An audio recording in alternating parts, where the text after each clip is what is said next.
Just show us some of your non-tennis ball products. Okay, so this is a ferrule that goes on the end of a walking stick. This is a scupper lip that goes on a ship.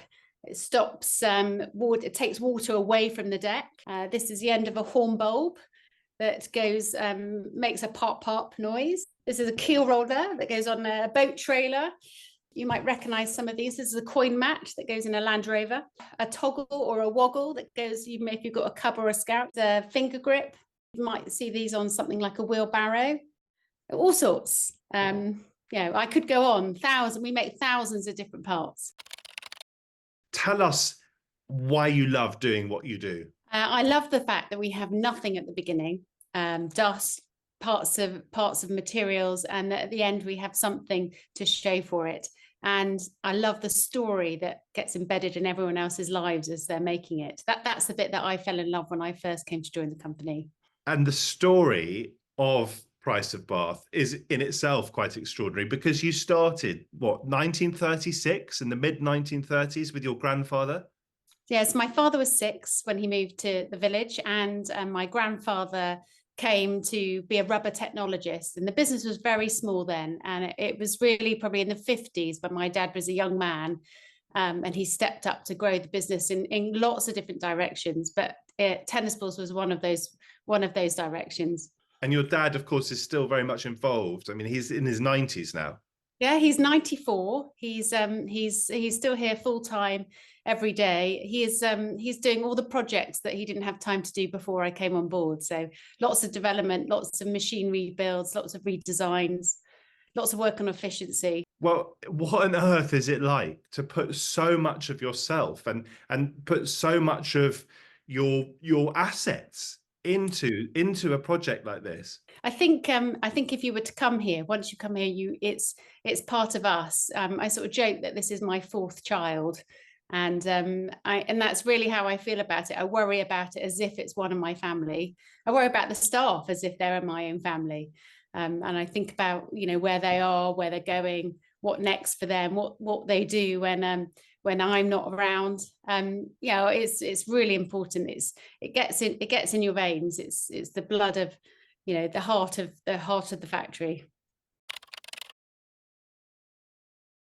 So it's like making a cake. So we obviously order all our raw ingredients, and we try and source as many things from the UK as we possibly can. And those ingredients are powders and pellets, all blended into a special recipe. We mix all our own rubber. Every single thing is made here, from product to printing to packing. It's really something I'm very proud of. Show us some of these tennis balls. So I'll show you the made in Britain ones first, shall I? So in order to stay in business, we've had to really come up with new ideas. So printing balls, making balls of lots of different colours. So this is a made in Britain one, and that's the mark. So this is a line that's really popular with businesses, and they're performance balls as well. So if you take them onto court, they actually do what they're meant to do. It's a great way to advertise your business. And then we make lots of different colours. So we've got these are Bahama blue, bright pink, which onto court, so you can't ever get your tennis balls lost. These are personalised for Christmas, which is great. And then probably I feel my biggest development, we're working on development all the time on new products, but my biggest achievement is we are the world's first ever company to make a ball from recycled tennis balls. So when the balls come back, they end up getting turned into something like this.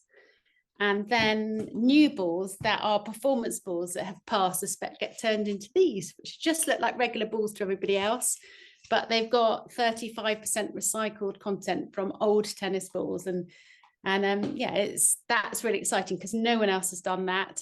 It was hard work. It was over 2,000 mixes to get there. And sustainability, as you hinted, matters to you. Yeah, absolutely. I think, we can't get away from the fact we're rubber manufacturers, and that itself is a problem. It's a resource that takes a very long time to degrade. But there are a number of things that we've done or been able to do since we've been in the new factory.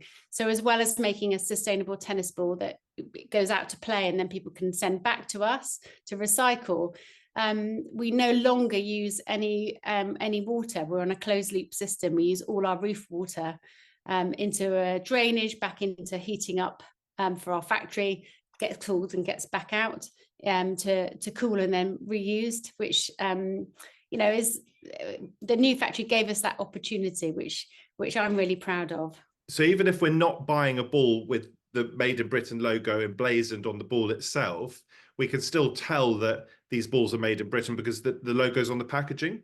If there is, so this is we make racket balls and squash balls as well, but you can see we've got the Made in Britain logo on the packaging as well. Of course, we've also got manufactured in England, written in the label. Our addresses or where you can contact us, they're all contact details in the UK.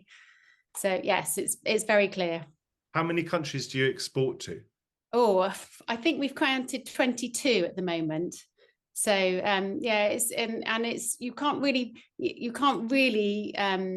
predict where the next one's going to be. America loves the UK. We sell quite a lot into Germany, France, and Netherlands. But I think we've just sent something to New Zealand, and that's something else to Japan. It's really exciting. How hard is it to do what you do? You have to love what you do to do what I do every day, or what the rest of the team here do. And you have to not be concerned about making a lot of money.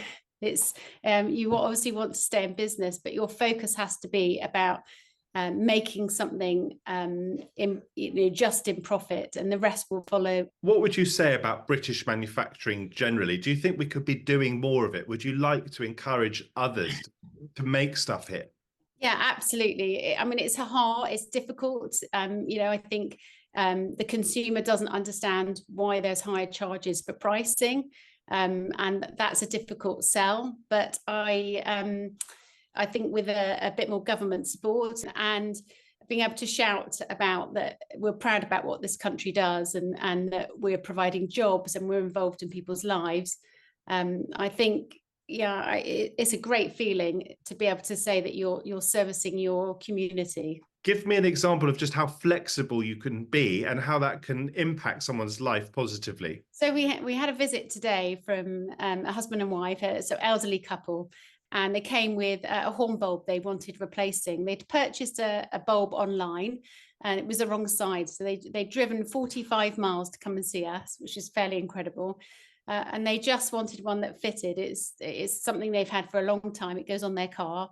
And we didn't have one the right size. So I just, popped into the factory, got an extra piece of rubber, created a little grommet that was a push fit inside. And they were just, in heaven. And I know it's not, for me, it's not a huge amount of revenue, but it's another happy customer and that fills your tank when somebody goes off and you've done the right thing. Louise, thank you. Wonderful to talk to you.